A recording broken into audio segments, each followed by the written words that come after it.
Hello everyone, we are ready for chapter 20 of The Treasure Hunter's Tale.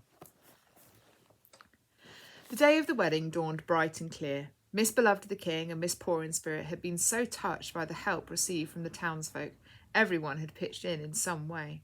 One of the farmers from the outskirts of the town had lent his field, and his daughters had had a wonderful time making it look as pretty as possible.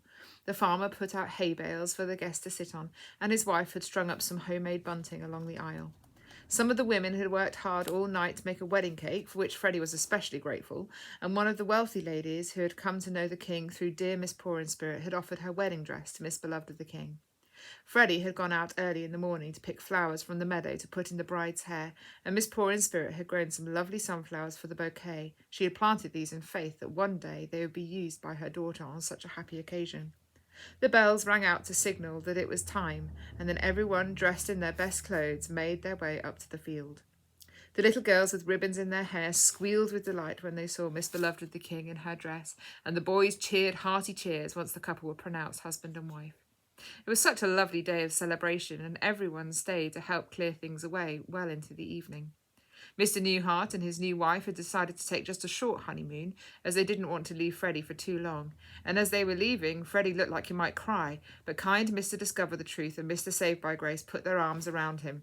"Well, my boy," said Mr. Discover the Truth, "now you're the son of a treasure hunter, you had better learn how to hunt." Freddie looked up quite excitedly. "You mean I can come with you?" he asked. "Why not?" laughed Mr. Saved by Grace. "It will certainly help time go by quickly while your father and mother are away." Freddie could hardly contain himself. "Oh, grandmother, can I go, please?" Miss Poor in Spirit smiled. "Yes, my dear, but mind you listen to these men, won't you? They know what to do, and they will teach you well." Freddie hugged his grandmother and then hugged the two gentlemen.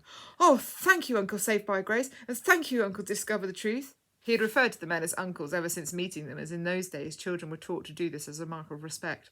"Well, we shall meet you at your house bright and early," said Mr. Discover the Truth. "Won't you come for breakfast?" invited Miss Poor in Spirit. "Oh, yes, do," said Freddie.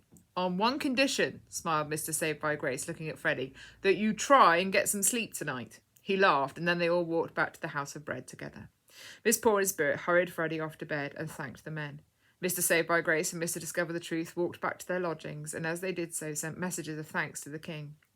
The next day it was cloudy and threatened to rain, but nothing could dampen Freddie's excitement. He practically sprang out of bed, and Miss Poor in Spirit had to fairly restrain him to sit and read the king's book while he waited for his guides to arrive.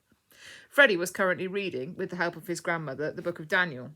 He loved reading about how brave Daniel and his friends had been, refusing to eat the forbidden food. He thought they were especially brave, choosing to only have pulses and water for their food. Freddie had tried pulses once, and he hadn't been keen, so he had particular admiration for them for that. He had now got to the part where Daniel carries on praying, even though the king of the land had made a wicked law saying no one should pray unless they prayed to him. "That's not fair," said Freddie indignantly. "No one should pray unless it's to the king. I mean our king, the king." "That's right, my dear," said his grandmother, "and Daniel knew that too, but he also knew it might cost him his life." "I hope he carries on. I don't want him to be scared," exclaimed Freddie in a worried voice.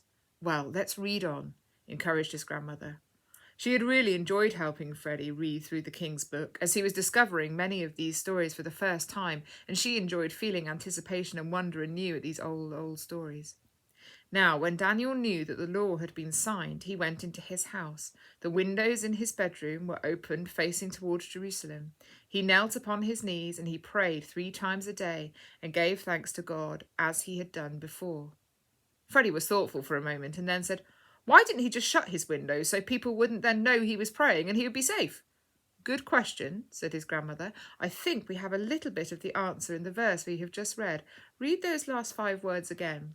Freddie found them with his finger and read them out loud. "As he had done before." He looked up at his grandmother for the explanation. "You see that, Freddie dear? Daniel had always prayed and given thanks to God in his bedroom with his windows open like that. So if he suddenly closed them, the wicked men who were watching him would think he was scared of them and not trusting God, and that would never do." "So even though he knew he would get caught, he still did it?" asked Freddie with a voice of admiration. "Yes, my dear. Sometimes we have to take risks like that if it means that in order to be safe we would have to disobey or dishonour God the King." Freddie was quiet. What happens next? He asked eagerly. But just then there was a knock at the door, and in walked Mr. Discover-the-Truth and Mr. Saved-by-Grace. Ready, Freddie? They both said together. Miss Poor-in-Spirit closed the Bible and said to Freddie, We will read more when you return, my dear. In the meantime, it is time for you to go treasure hunting. Freddie stood up. I've already discovered a little bit of treasure just now with grandmother. Oh, said the hunters. I've discovered that sometimes we have to break the rules if they go against what the king's book says, even if it means we get into terrible trouble. Freddie looked at the grown-ups around the room. That is a little bit like a treasure, isn't it? Because it's precious and special to know. The grown-ups smiled at each other. Well, there we are. If we haven't already got a seasoned treasure hunter in our midst, smiled Mr. Discover-the-Truth. I wager not every mammal would consider that a treasure, but more of a burden. It was very wise of you, Freddie, to see it for its preciousness, agreed Mr. Saved-by-Grace. Freddie kissed his grandmother goodbye as she handed him his bag with his Bible, a present from his father on the occasion of the wedding, and a good-sized picnic. Into the bag the two hunters also added a trowel for digging. With one last farewell, they were off. Now then, Freddie, the best thing to do when hunting for treasure is to ask the king for help, so let's do that now. They were just saying amen when a voice behind them said, Excuse me, sirs.